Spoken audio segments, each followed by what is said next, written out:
పాలు విడిచిన ఆ పసిబాలుడు అమ్మని విడిచిపెట్టి ఎలాగుంటాడు అంటే, గర్భములోనే ఆ బిడ్డ ఆ సర్వశక్తిమంతుడైన దేవుని గూర్చి ఆ తల్లి చేసే ప్రార్థన, ఆ తల్లి చేసే ప్రార్థన, ఆ తల్లి పాడే పాటలు, ఆ తల్లి చెప్పుకునే వాక్యాలు వింటూ వింటూ గర్భంలోనే ఒక ప్రతిష్ట కలిగినటువంటి బిడ్డగా మార్చబడిపోయాడు. అందుకే బైబిల్ సెలవిస్తుంది, గర్భఫలం దేవుడిచ్చు బహుమానమని. రాత్రి సమయమందు గర్భం వచ్చాది, మేము శ్రీమంతం చేస్తామని. శ్రీమంతం కాదు, నువ్వు మంత్రం చేసుకుంటా ఉండవు. ఏమి శ్రీమంతం?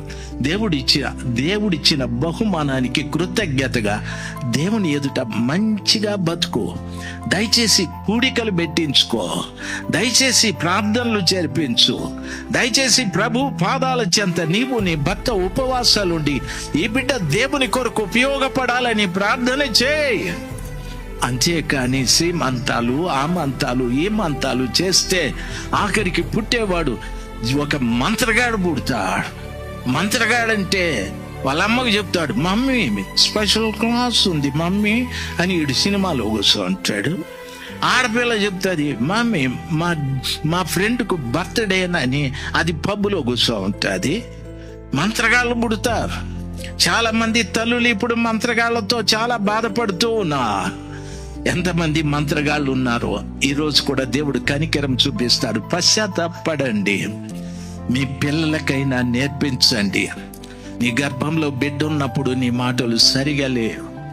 నీ గర్భంలో బిడ్డ ఉన్నప్పుడు అది దేవుని బహుమానమని తెలుసుకొని దేవుని స్తుతించడం నేర్చుకోవాలి, దేవుని ఆరాధించడం నేర్చుకోవాలి.